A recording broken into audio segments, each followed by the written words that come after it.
Hello, I'm Artem Dementyev, and my co-authors are Alex Olwal and Ali Rahimi. Today I present hidden interfaces for ambient computing, enabling interaction in everyday materials through high brightness visuals on low-cost matrix display. This work was done in Google Research. As consumer electronics and smart appliances are becoming more common, homes are beginning to embrace various types of smart devices, internet-connected technologies that offer functionality such as music control, voice assistant, and home automation. Graceful integration of those devices require adaptation to existing aesthetics and user style, for example, avoiding becoming black screens when turned off. So there is an increasing desire to create smart devices and appliances which can preserve the aesthetics of everyday material while providing on-demand access to interaction and digital displays. Our vision is to enable low-complexity interaction technologies that can coexist with everyday materials and aesthetics. Our hidden interfaces are designed to be embedded underneath transmissive materials such as textile, wood, veneer, acrylic, or a one-way mirror, and appear on demand for touch-based interaction by leveraging high-brightness, low-cost displays. We show that hidden interfaces can be used to create dynamic and expressive interactions, such as the classical touch-based user interfaces, for example, a toggle switch or thermostat control embedded underneath a textile mesh. We can create a scalable topography, such as clock under a veneer material or a color ID under one-way mirror material.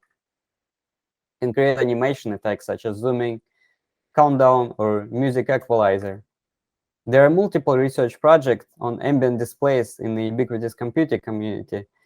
For example, embedding discrete LEDs under wood material, also embedding displays into textiles with optical fiber or discrete LEDs, putting e-ink displays on objects or clothing, screen printing electroluminescent displays on different objects, projecting interfaces near the objects, or some commercial products have LEDs integrated under textile mesh, such as Nest Audio. However, there are no low-cost pixelated displays that can be used underneath materials. Ambient ubiquitous display need to be low cost, low complexity, and high brightness. Ink and LCD don't have enough brightness to penetrate materials. On the other hand, state-of-the-art AMOLED or active OLED displays can be bright. However, they are complex and expensive for ubiquitous deployment, limiting their use to high-end devices. Passive OLED or PMOLED displays are based on a simple design without per pixel memory, which greatly reduces low cost and complexity. However, they require active display driver circuitry that runs on an update loop that sequentially activates each row. With scanline, one row can be active at any given time, which limits display brightness and introduces flicker. To enable high brightness, we use parallel rendering instead of traditional scanline technique. The trick is to parallel activate as many rows as possible in each operation.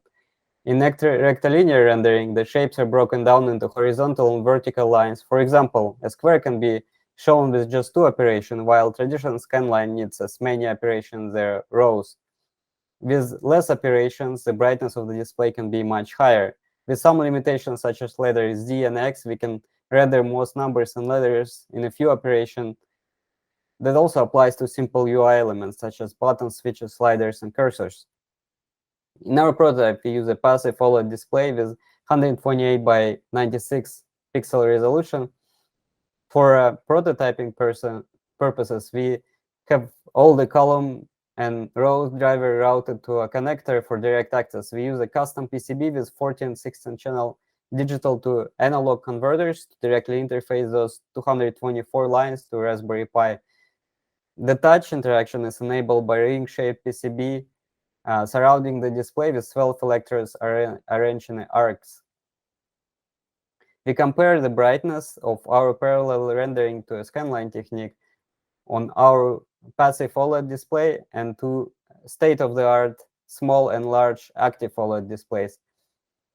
We tested brightness through 6 common materials such as wood and plastic. So the figure that you can see shows large rectangle through the different materials on top with our technique and on the bottom with the active OLED display. So we found that for simple rectangular shapes, we observe 5 to 40 times brightness increase. The exception was the thick basswood, which didn't let much light through for any rendering technology, as you can see in the figure above. To contextualize the findings from our technical characterization with more realistic content, we also evaluated selection of UIs that can be rendered with 3 to 5 operations. So we did number 2 for single 7-segment digit, grid of checkboxes, 3 progress bars, and text string good life that shows our ability to render 7-segment strings of arbitrary lengths using at most 5 operations. And for this more complex context, we observed 3.6 to 9.3 brightness improvement. We also conducted a user study to understand how legible the text was under different light conditions and materials. So we looked at the minimum character size that the person can recognize and preferred UI element size. So we found that materials significantly affect the minimum legible size. Smaller UI was possible for mirror material, while larger was preferred for wood and textile. We also didn't observe effect on brightness level on minimum character size or preferred UI element, which might suggest that the parallel rendering technique performs similarly well in dark and bright environments. As you can see there, we observed 3% misclassification rate, and this was due to irregularities of the material and the user not being used to rectilinear font. We also conducted a large-scale online survey with 1,572 participants to understand the broader preferences of our implemented interface. The participants were showed different potential use cases and materials. So the participant rated the smart mirror use case significantly higher than others. The user found mirror followed by wood materials to be the most promising, and information displays seem to be more favored compared to smart controls. In the future, we want to do rendering of content like images and video. We want to create chip-on-glass display controller with parallel rendering. We want to conduct longitudinal study in natural environment and integrate on-screen capacitive touch sensing. In this work, we presented interactive hardware and UIs that can blend into a range of everyday materials. Our technical evaluation demonstrates how we achieve unique brightness, which allows us to project through wood, veneer, textile, mirror, and plastic. And our use cases were supported by large-scale surveys and in-person lab study. And thank you for listening.